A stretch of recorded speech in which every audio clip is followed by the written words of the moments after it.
یہ 20ویں صدی کے آغاز کے وقت،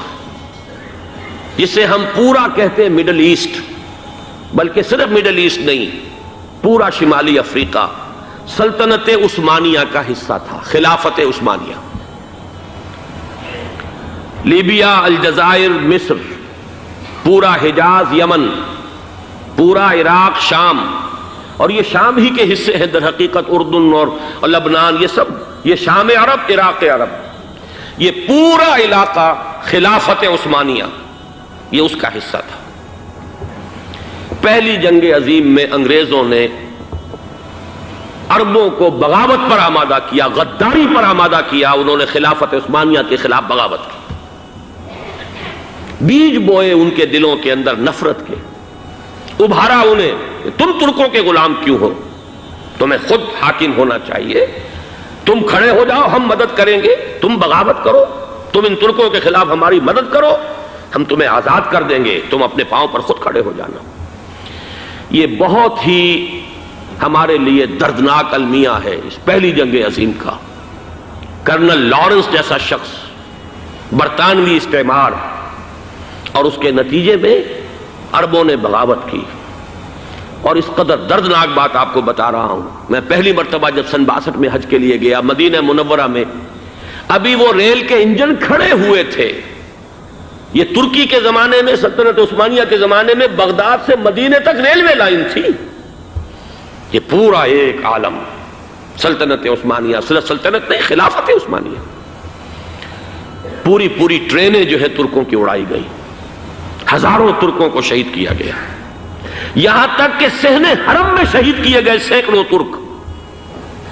یہ جرم تھوڑے نہیں ہے، معمولی نہیں ہے۔ آج جس کی سزا مل رہی ہے، معلوم ہونا چاہیے کہ وہ جرائم کون کون سے تھے۔ اب بھی جو لوگ گئے ہیں انہوں نے دیکھا ہوگا، ترکی کا قلعہ موجود ہے اوپر پہاڑی کے اوپر، حرم کا جو سب سے بڑا دروازہ ہے باب ملک عبدالعزیز، اس کے سامنے ایک لائبریری ہوتی تھی، اب تو غالباً وہ بھی گرا دی گئی ہے، اس کے پیچھے پہاڑی پر ترکوں کا قلعہ ہے پرانا، اس پر توپیں موجود تھیں۔ جب بغاوت ہوئی ہے، جو حرم میں آئے ہوئے تھے ترک فوجی، ظاہر بات ہے نہتے، وہ تو نماز پڑھنے آئے ہوئے تھے، ان کو وہاں ذبح کیا گیا ہے، اور ترکوں نے اپنی توپیں استعمال نہیں کی کہ کہیں بیت اللہ کو کوئی اذن نہ پہنچ جائے۔ بہرحال یہ غداری ہوئی ہے پہلی جنگ عظیم کے دوران، اور نہ صرف ترکوں پہ، عربوں نے کی ہے۔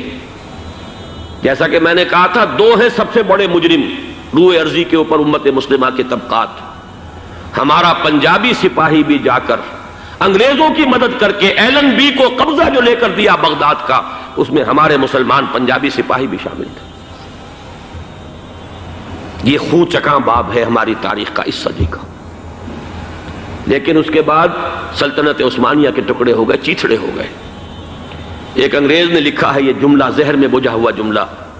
کہ تاریخ میں یہ بات ثبت ہو جائے گی کہ ایک انگریز نے اس سلطنت کے ٹکڑے کر دیے کہ جو عمر فاروق نے قائم کی تھی رضی اللہ تعالی عنہ۔ یہ پورا عالم، یہ تمام علاقہ کس نے فتح کیا تھا؟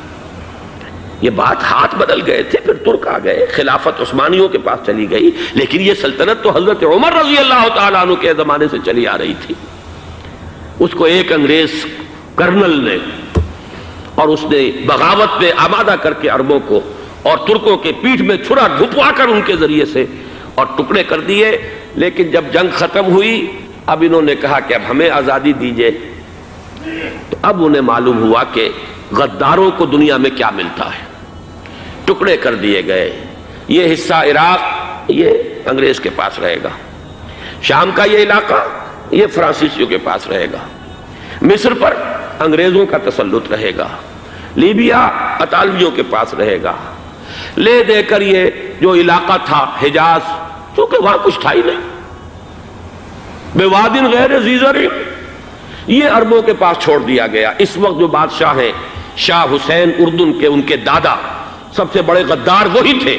لہذا ان کو اس علاقے کی بادشاہت دے دی گئی۔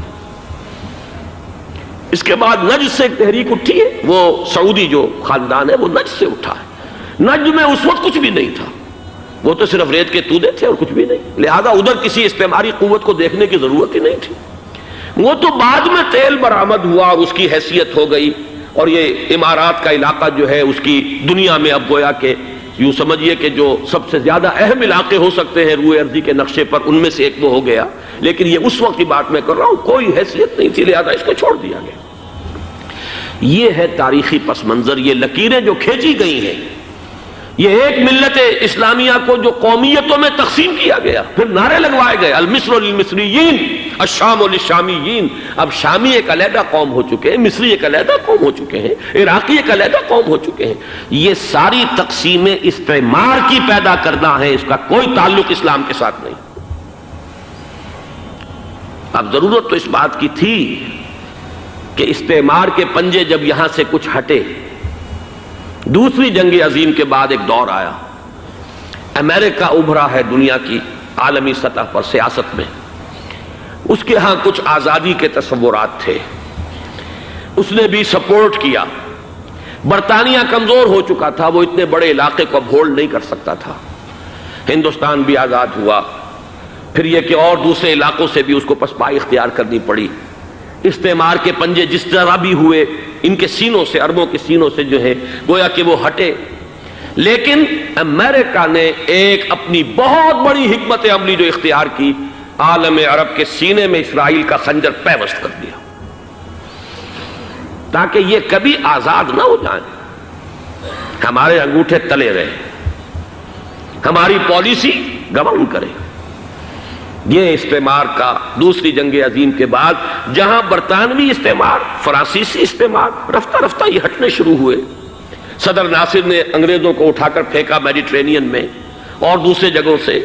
الجزائر نے آزادی حاصل کی فرانس سے، اطالویوں سے جو ہے لیبیا والوں نے آزادی حاصل کی، یہ ہو گیا، لیکن ایک خنجر پیوست کر دیا گیا اسرائیل کا سینہ عرب میں۔ اس صورتحال میں ظاہر بات ہے کہ ایک تو بڑی آئیڈیل پوزیشن تھی کہ پورا عالم اسلام متحد ہو، لیکن وہ تو بہت دور کا خواب معلوم ہوتا ہے۔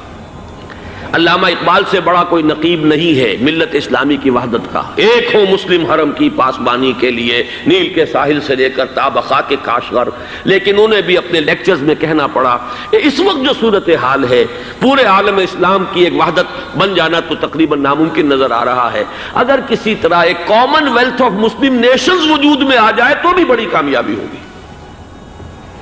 لیکن اس سے بھی پہلے یہ تو زیادہ آسان تھا کہ عالم عرب ایک وحدت کی شکل اختیار کر لے۔ یہ تو ایک قوم ہے، اکثر و بیشتر ایک نسل یا زیادہ دو نسلیں کہہ دیجئے،